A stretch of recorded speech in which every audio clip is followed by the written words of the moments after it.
Hello, I'm Nora, and welcome back to Novels with Nora.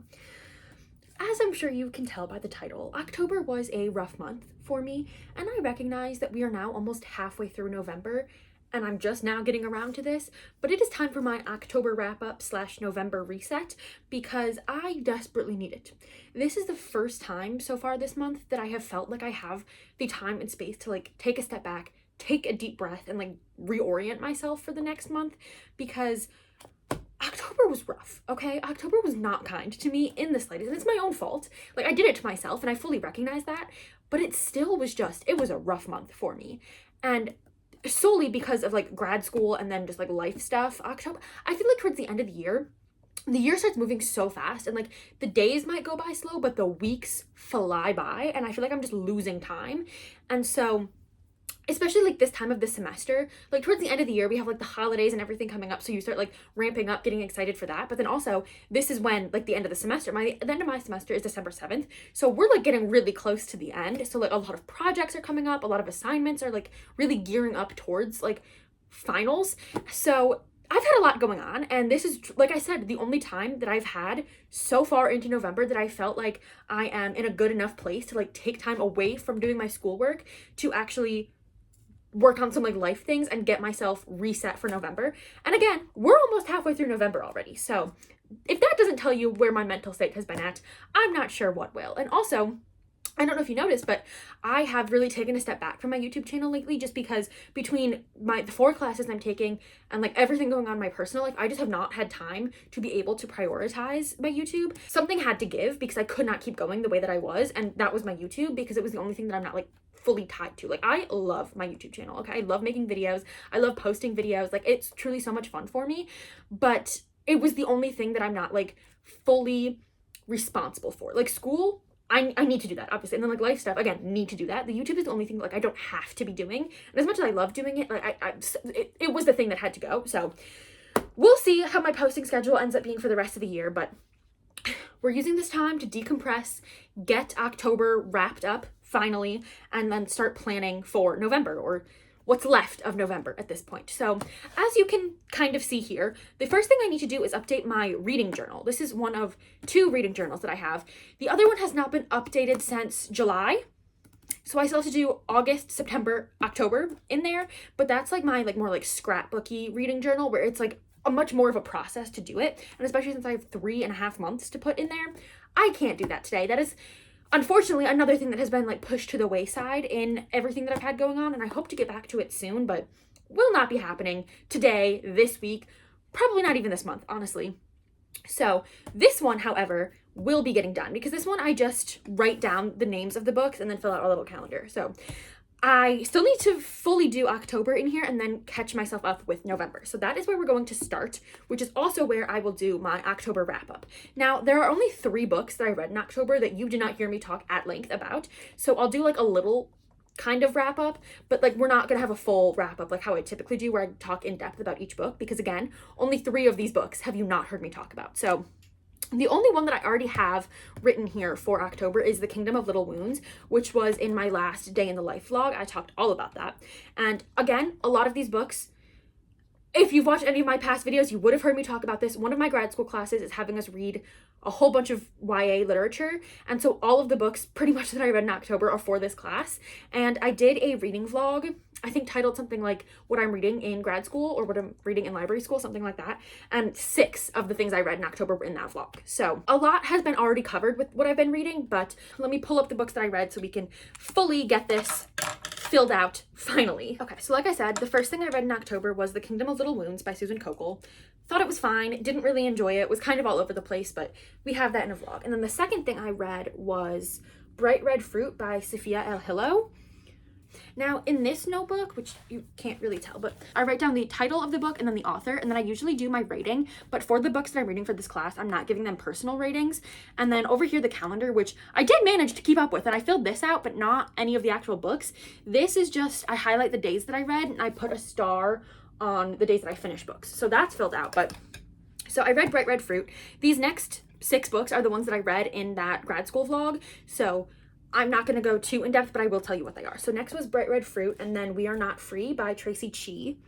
And this one I really did enjoy. I had a really good time with this, and I was very excited about it because I hadn't heard about it prior to this reading assignment. So the fact that I really enjoyed it was very exciting. And then the fourth book was Grown by Tiffany D. Jackson. Didn't love it, didn't hate it. It was very middle of the road for me. And then after that was Daughter of the Moon Goddess by Sue Lynn Tan. Now, this one I debated giving a personal rating to because I did have this on my shelves like as my own personal book, and it just happened to fit in with this assignment. So still not quite sure. I think in like Goodreads and Storygraph, I gave it like a 4.5, and I do stand by that. Really enjoyed this one.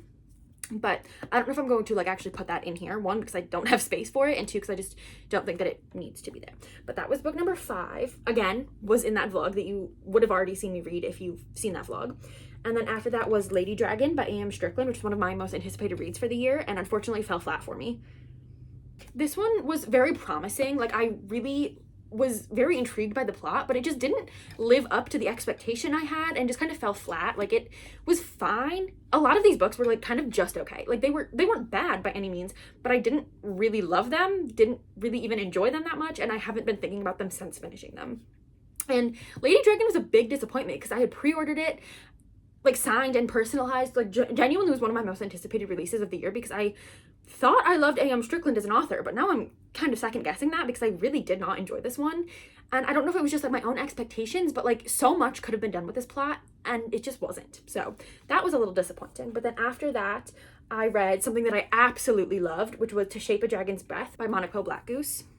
This was one of my only 5-star reads for this month, and I absolutely loved it. Like, truly, I loved this book. I love dragon books, and this was like a redemption from Lady Dragon because that was, as the title suggests, a dragon book, but it just was not good. To Shape a Dragon's Breath, stunning, beautiful, gorgeous, 5 stars. I did give that one a personal rating. Absolutely loved it. And then after that are 4 of the books that you have not heard me talk about yet, but only 2 of them, and even really not then, are super exciting. So book number 8 of October was Heart of the Sun Warrior, which was the sequel to Daughter of the Moon Goddess, and I did not like it.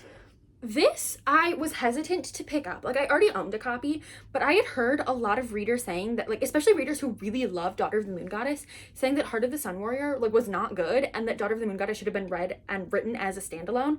And I have to agree.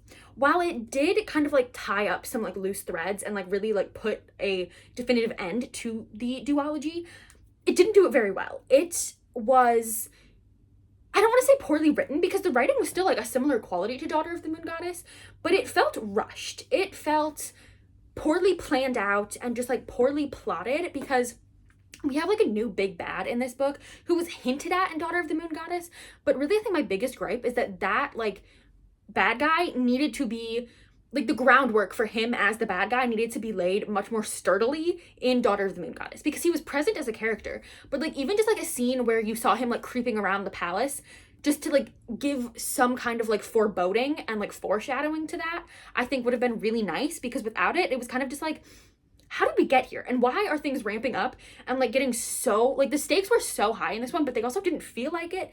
So just like a lot that wasn't great. The way Daughter of the Moon Goddess ended, there was like, you could have finished it there. Like, you did not have to go on to Heart of the Sun Warrior because while there's still some like loose threads and the love triangle isn't like fully fleshed out and like finished, you can finish, like, you can end there and like be satisfied. And I kind of wish I had done that because even though the love interest that I preferred technically won in the end, it wasn't in a way that I really enjoyed. Everything about it just felt rushed and sloppy and in a way that I did not enjoy. I did give this one, I think, 4 stars, but I might be bumping it down to a 3.5 the more I talk about it because it still had the characters I loved and the setting that I loved, and Sue Lynn Tan's writing is really good. It just, this felt like a drastic step down from Daughter of the Moon Goddess, and like that was really disappointing. So didn't love it, glad to have read it and completed the duology, but thought it was just okay.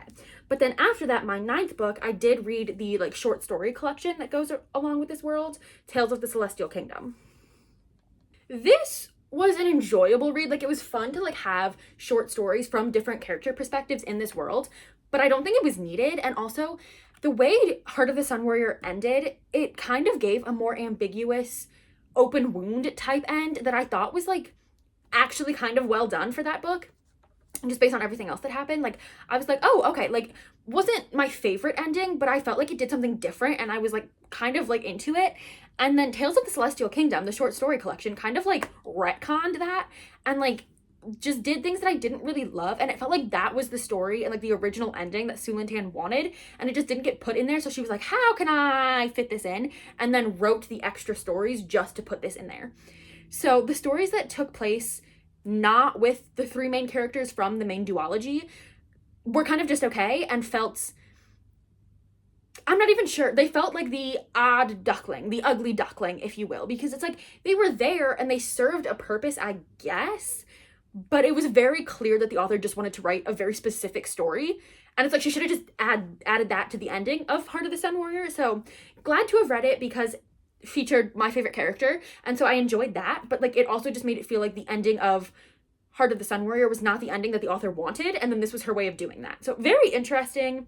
Don't really know how I feel about that. I'm not going to give that one a rating because there's so many short, there's like I think 6 short stories within that collection, so I don't know, it was fine, it was whatever, feel kind of meh on that one.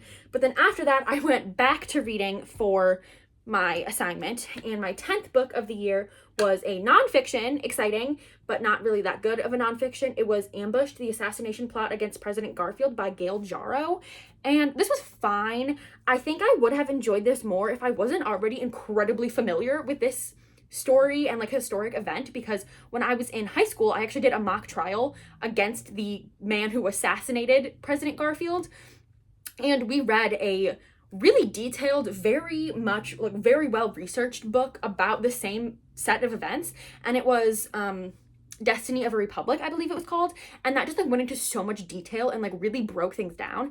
And so because I had already known all of that information going into this, it was kind of just like a shortened, condensed version of the same story, which it is because it's a YA nonfiction, so like they condensed it and made it easier to read and more digestible for a younger audience. So I think it did really well in that aspect, but because I already knew all of those events, it just wasn't as exciting for me to read because it felt like reading like the Spark Notes version of a book I had already read.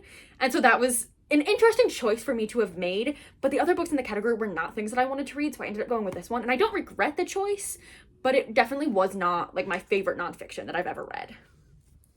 My 11th book was actually a manga, and this was one of the prompts for my assignment. We could pick literally any manga ever, and I was originally going to read like something super popular, like I'm not even sure what I was thinking I was going to go with, but I was going to go with one that was like super popular. So I was reading all these lists like from libraries and like library journals of like the 10 most popular manga for teens, and I was looking at those and I was like, okay, this is what I'll go with. First of all, most of them have like months-long holds at the library, which is a good sign. It means that they are popular. However, that to me meant that if a teen is interested in manga, they can find that information just as easily as I did. And also, if they're already into manga, they probably have already read or at least know about those ones. So I wanted to find something a little bit different, I guess, and something that they probably have, something that teens maybe have not heard of. So I ended up reading the first book in a series which is called Zombie Summer Camp, and the first book was Sunset at Sunrise by Jason Burns, and I actually really enjoyed it. Now this one was only 48 pages, and so I feel like you would almost want to read, I think there's 4 books in this series, you would almost want to read all of them like back to back to like really actually get immersed into the story. And so that was definitely downfall of this book, was that it was just so short that like introduced you to the characters and then it felt like it was over. But it was short, which made it easy to read, and I did enjoy the art style and where I think the story was going to go, but I have no interest in continuing. The last 3 books that I read this month are also in a vlog, and they are in my vampire reading vlog. So that was Carmilla, Hungerstone, and Silver Under Nightfall. So I'm just gonna get all of those added in here with my ratings and then come back once I've gotten them all written in. Okay, so Carmilla I gave 2 stars because I wanted to love it and I just didn't. It was not atmospheric. It was a lot of telling and not showing, so I just didn't really love that. Hungerstone got 4 stars because I did really enjoy this one. It wasn't super heavy in the like vampiric aspect, but I did really enjoy the story. And then Silver Under Nightfall got 3.5 stars because I enjoyed it. I won't be continuing on with the series, but I thought it was fine. So it was whatever. October, I read the most books of the year so far in October with 14. So this list is very long, and definitely like compared to years previous, you can see I read a lot that month. So that's also why I've been putting off actually completing this, because I knew there was like a lot going on here. So October is finally done in this journal, at least. And I want to say that I'm happy with my reading month, but I also only read 5 books that I picked fully just for me to read. Because while Lady Dragon, To Shape a Dragon's Breath, and Daughter of the Moon Goddess were all things that I already owned and wanted to read myself, I read them for this assignment, so they didn't feel as personal, I guess. Although I will say I really enjoyed reading To Shape a Dragon's Breath for this assignment because it had me reading a little bit more critically, and I think that just made my reading experience of that book specifically really very wonderful. So now that October is fully wrapped up, and let me tell you, October was a rough month, okay? I've already said it multiple times, but it really was. I didn't even do my Buzzwordathon vlog for this month. Now, I did complete both challenges without even realizing it because I knew that I wasn't going to be able to, like, fully dedicate time to that. However, the prompts this month for the cover prompt was weapon on the cover, and then the title prompt was violent word. And so the title I used was Heart of the Sun Warrior because I feel like warrior is a pretty violent word. And then also Daughter of the Moon Goddess counted for the cover prompt because on the US cover, the main character is shown holding her bow, which is a weapon. So that worked out there without me even having to put extra thought into it, which was nice, but I did not make progress in any of my other reading goal areas. So at least it's done, I guess. I really feel like I have no memories of October other than just feeling stressed and overwhelmed, which, you know, is not great. But we're in November now. We're leaving that in the past. We are resetting, recollecting, moving on. So now I need to draw out the little calendar for November and then add the 4 or 5 books that I've already read this month. So for that, I'm going to bust out my ruler. This is a very precise process that I have here. I can put this one away. But I need to figure out, I'm going to put November here. I have done this reading journal like this since the beginning of last year, and I really enjoy it because while the one that I do in like my actual reading journal, this is my reading notebook and I have my reading journal. And in that one, it's more like scrapbooky, more visual, where this is truly just like a list of the books that I've read and then a calendar showing which days I'm reading. So this one is really just like for me and like my personal stats. And that one, like my reading journal is also just for me. Like I did one video talking about it, but that one's more like creative and fun and visual, like I said. So this one, I always put off starting the next month because I hate making the calendar because I always have to like figure out how many spaces I need and just like doing like the more like mathematical aspect. But the one that I did for October kind of turned out perfect. So I'm thinking I'm just going to try and like copy it and move it down, if that makes any sense. So I know it's always 5 lines across, I believe. Let me open. I use Google Calendar to like make the calendar because there's some calendars that start on different days of the week, but I like it to go Sunday through Saturday. So I always use the Google Calendar just to put this together. So November, I do believe also needs 5 lines. 1, 2, 3, 4. Oh, this one actually needs 6 lines because the first was a Saturday. Okay, I can do that. So we're just gonna start here and go down 6.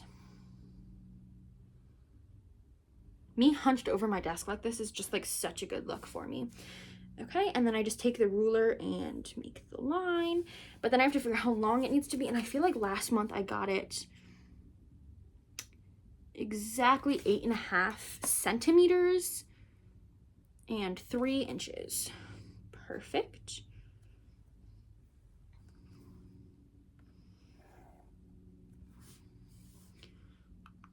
Now this is the part that always trips me up, is drawing the lines for the months because they're almost never even. There's always one that's like super chunky and then one that's super skinny. And I just kind of go with it because again, this is truly just for me. This is not aesthetic. This is not supposed to be like beautiful and super detailed. It's really just utilitarian, honestly.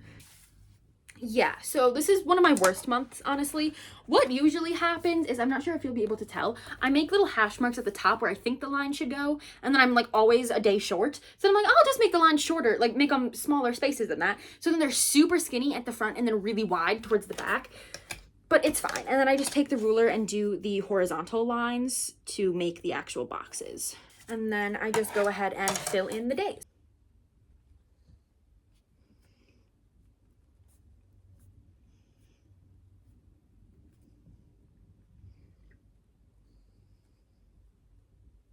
And then we have our November calendar. So then I get to pick what color I'm going to use for November. And I've already used most of the colors, so it's going to be a repeat. And November is actually my birthday month. My birthday is November 11th. So I'm going to pick a color that I just really like since I've already used all of them. I'm going to go with this one. I really like this color. These are just the zebra mild liners. I got like a giant pack for my birthday one year, and they are wonderful. So now that I have this all planned out already, wonderful. Yes, we're on November 13th already. It's fine as long as it's getting done, right? I feel like I always get caught up in the, well, if I can't do my reset and I can't get everything set for the month on the 1st, then what's the point of even doing it? But then I'm like halfway through the month feeling like stressed and overwhelmed, just because of life in general, but also because I never sat down to like get myself organized. So it's always in the back of my head, well, I still need to do that. And we're already halfway through the month, so I have to like play catch up on top of just like setting it up normally. So taking the time today to do this is honestly really nice. And like, it hasn't taken me that long to do it, but there is just something about having to do it that stresses me out to the point that I end up not doing it, but then it stresses me out more because I'm not doing it.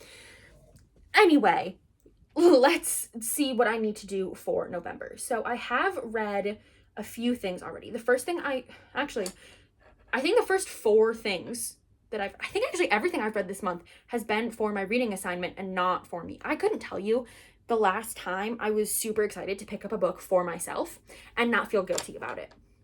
That's not good. Because even when I did my vampire reading vlog, I considered canceling that vlog, even though I'd been talking about it all year, because I was like, I'm not going to have as much time to do it as I really want to, and it's not going to be like to the quality that I want it to be. But then I was like, I just need to read for myself, truly. Like, that's just what I need right now. And so I did, but it didn't feel as good as I wanted it to, because then I was like, well, I should still be reading for this assignment. It's been this whole thing. But yeah, I've read 1, 2, 3, 4 books so far this month, and all of them have been for this reading assignment. So I'm hoping that we can get this done before it's the next part. So the next 11 books are due on the 23rd. And I'm hoping to get it done before that so that I won't get it done before that. Let's be so for real, because we're already on the 13th and it's due on the 23rd, which is like another week. But I'm close, okay? So the first book that I read was Accountable, The True Story of a Racist Social Media Account and the Teenagers Whose Lives It Changed. I did not like this. I think that it had like an important message to share, I guess, but I thought that the way it was delivered was not well, because the author spent a lot of time in this book talking about and with the harmers, as they were labeled, the people who like caused the issues, and she like really humanized them and spent a lot of time with like their backstories, and then did not do that for the victims of the situation. And so it felt like, even though she did a good job of staying unbiased in the actual like reporting of the incident, in those chapters it felt like she was trying to like get the reader to sympathize more with the perpetrators than the victims, which I thought was an interesting choice that I did not like. She also included like poetry, and it was about the situation, but it felt really weird and out of place, and I did not enjoy it. But I think it's like an important issue to talk about, and like especially for teens to like read this book and see that like their actions do have consequences. But I don't think that this book was the way to deliver that message. But then after that, I read Fable for the End of the World by Ava Reed. My biggest takeaway from this was that books should not be compared to The Hunger Games, because I've seen so many books, especially dystopian books, that are like crossover between The Hunger Games and this other really big popular book. This one was The Last of Us meets The Hunger Games, and I was like, don't do that. Like, you're setting yourself up for failure, and I'm sure the author doesn't like it either, because then people are going into her book with like huge shoes to fill, because no one is ever going to live up to The Hunger Games, and this did not. It was fine. It wasn't great. It wasn't horrible. I just feel like the whole plot of this book hinged on the romance between these two characters, and that romance was so insta-lovey and just did not feel genuine that it kind of made everything else fall apart in the book, because it just like wasn't great. So those are my thoughts on that. And then after that, I read A Language of Dragons by S.F. Williamson, and I loved this book. And I'm so happy that I picked to read it for the category that I did, because I never would have picked this up on my own. And I'm so happy that I did, because I gave it 5 stars. I loved this book. This is set in like the 1920s in London. And so it's kind of like post-World War I era, but like there's dragons integrated into this society. And the society is like divided into like 3 different classes. And you are like always at risk of being demoted to a lower class, which is how they like keep people in check. But then there's also dragons, and our main character Vivian is like studying to be a linguist of dragon languages, and it was just so cool. And then also she ends up being like a code breaker for this war effort, and it was just so fascinating, and I really enjoyed it. I don't think this will be for you if you don't like language, and like I think if you're a fan of Babel by R.F. Kuang, you might actually really enjoy this. This is definitely like a YA novel, where Babel I feel like is adult, I'm pretty sure. So it is definitely younger, but like it does it so well. Now, I think a huge problem with this novel is the way it was marketed. It uses that like tropification of marketing, where it was like dark academia, enemies to lovers. No, like I get why they would market it as dark academia, because it takes place mostly in like a school setting. Understand that. I don't think it was really a great marketing tactic to do that, because like she's not there by choice, you know, so that wasn't great. But then also the enemies to lovers, first of all, the romantic subplot is a subplot, like truly like small little kernel of the novel, and also it's not enemies to lovers in the slightest. And so I really enjoyed it, and so I went to read reviews, because I think like the overall rating isn't super high. And first of all, a lot of the reviews were saying that it was like World War II. This is set in the 1920s, not World War II. So that bothered me. But then also a lot of reviews were saying that they picked it up because of the tropes that were mentioned, and then were sorely disappointed. And like, yeah, that's on the publisher's fault, because if I had known those things, and then like reading those and then thinking of the book I read, I was like, I wouldn't put those together. So didn't love the way it was marketed, but that's out of my hands. Really loved the book. Give it a try. I'm really excited to read the sequel. But anyway, after that, I read a thriller, actually, When No One Is Watching by Alyssa Cole. And I think the main problem with this is when I went into it, I thought it was a fiction novel, and I didn't realize it was a thriller. I don't really like thrillers. I don't typically pick them up, and this one was fine. I really enjoyed the more historical aspects and like the paranoia of the main character, but the ending had me suspending my disbelief in a way that like was unenjoyable for me, and I feel like just like took such a sharp left turn from the way the rest of the novel was going that I didn't love it. But those are the 4 things that I've read so far this month. Now I just need to fill in my little calendar. So I typically do that using an app on my phone, but I'm currently recording on my phone. Okay, so I had to pause you while I went and did that, but I did get my calendar filled out with all of the reading that I had done for those 4 books, and my current read, which is The Reappearance of Rachel Price, which I'm on page like 88, and I'm reading this for that reading assignment. So let's actually check in on my reading assignment. How am I doing? I have, let's see, 1, 2, 3, 4 books left to read, Reappearance of Rachel Price being one of them. So I can definitely probably finish that within the next week, which I kind of have to because the assignment's due on the 23rd, but I'm feeling better now that this is done. This is something that's really been weighing on me, and it's really awful because it took me like 20 minutes to fill this out, longer than normal because I've been talking to you, but like it does not take that long to do, but I put it off every month because I just don't want to, like if I don't do it on the first of the month, I just put it off until like the middle, and then I'm stressed about it and thinking about it the whole rest of the month. So I'm really glad that this is done. This is like one of my main like monthly reset things. I don't really have a lot of like things that I have to do like for a reset, and I think that's probably because like I live at home with my parents. So this is not like my house that I am responsible for running. So I don't really do a lot of the like vacuuming, like doing all of the things that I feel like you would do and it's like you would see in a typical reset. But for me, it's a lot of just like getting mentally prepared for the coming month, and for me the last 2 weeks of the month. But I feel like especially in November, I have to also start planning ahead for December already, which is why I've been putting this off, because it's very overwhelming. It is a lot that I have to think about all at once, because especially being in grad school, like I can't just think about 1 month at a time. Like I have to do it all at once, especially towards the end, because the end of my semester, like I said, is December 7th. And so I kind of have to be thinking about that while I'm working on everything else, because if I'm not, I just get so lost. So I just have to be thinking like so far ahead for grad school, especially with like registration and like figuring out what comes in the spring. But I only have, let's see, like 1, 2, 3, 4 weeks left of my semester.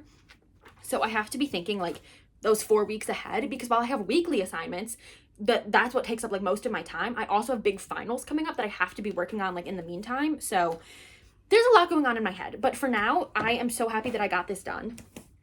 truly, this was really weighing on me, and I feel like it's something that seems so small, but not having it done really takes a toll on my mental health, so I'm really glad I got this done. But in here, I also have a few other things to update, I believe. Yes, so my alphabet challenge, have I done anything here? J, Q, X, Z. I was going to use Rom-Com for the Z. I DNF'd it at 10 pages. I did not enjoy it. I thought it was like trying to be too silly in a way that was not working. So that was really disappointing. I can actually fill out my Buzzwordathon page with what I've got going on here. Okay, so now looking ahead to November's Buzzwordathon, because we're kind of running out of time for that.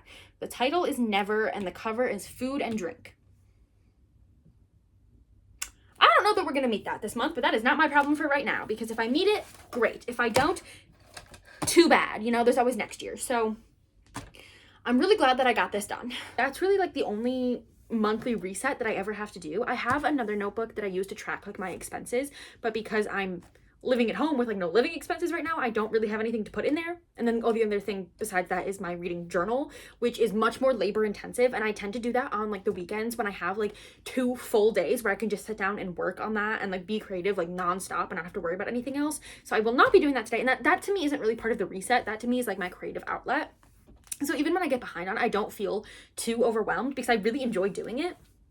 And I like getting to do multiple months at once when I have all of like my papers and stickers and things out, and so I don't have to like remake a mess every month. So this video was kind of, I don't want to say pointless. It was really just a motivation for me to actually sit down and do my notebook and like get that reset done, because I feel so refreshed and rejuvenated just by doing that. And I think this just goes to show that like the resets that you see on social media where people are like deep cleaning their entire house and like restocking their fridge and like doing all of this stuff, like yes, I'm sure that feels great, but even just doing those things on its own, like those things are exhausting. You need then a break from your reset to reset from the reset, because you've now expended so much energy doing that. Where something like this, for me, it gets me in the right headspace to like move into the next month or like through the rest of the month and feel more able to like take on the month just by having that done. So this is your sign that like you can do a reset, even if it's just like 1 or 2 things. Like even if it's just like making your bed, that's all your reset needs to be, truly. So like what we see on social media is usually blown out of proportions, because